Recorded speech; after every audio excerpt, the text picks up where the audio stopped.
মমতা বন্দ্যোপাধ্যায় বলেছেন যে টাকা ফেরত দেবেন যারা 100 দিনের কাজ করেছেন, কিন্তু শুভেন্দু অধিকারী বলছেন এটা মদ বিক্রির টাকা। দেখুন, কে কি বলছে আমি জানি না। বাংলার মুখ্যমন্ত্রীর উপর এই বাংলার মানুষের আস্থা বিশ্বাস বারংবার প্রমাণ করেছে। এই বাংলা মমতা বন্দ্যোপাধ্যায়ের বাংলা। তাই যে যাই বলুক না কেন, আগামী 24 উত্তর দিয়ে দেবে বাংলার মানুষ। অমিত শাহ তো 35টা সিটের টার্গেট দিয়ে গেছে এই বাংলায়। অপেক্ষা করুন, উত্তর পেয়ে যাবেন। এরকম 200 পার 300 পার বাংলায় বলেছিল 2021-এ।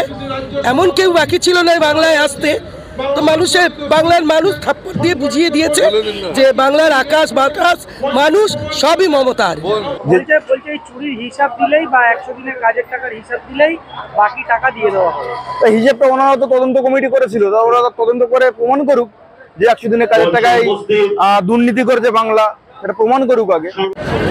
ম্যাডাম, আপনারা দিল্লিতেও আন্দোলন করেছিলেন, কলকাতায় আন্দোলন করছেন, কি মনে করছেন আপনারা কি পাওনা পাবেন?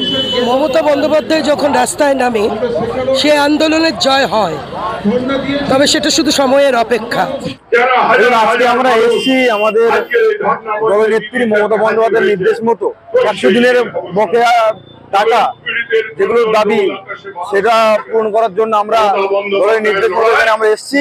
এবং বলছে 24-এ মাটি শক্ত করতে নাকি আপনারা এই আন্দোলন করছেন। আমাদের আন্দোলন কবে শুরু হয়েছে?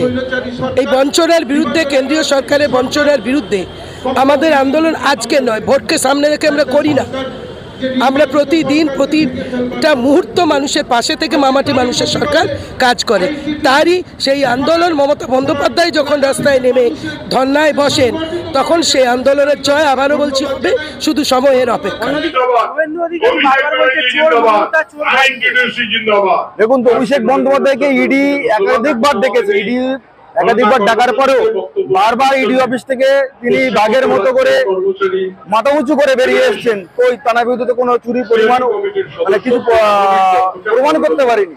তাহলে কি করে চোরটা হলো? আগে প্রমাণ করতে হবে, তারপর তো চোর বলতে হবে।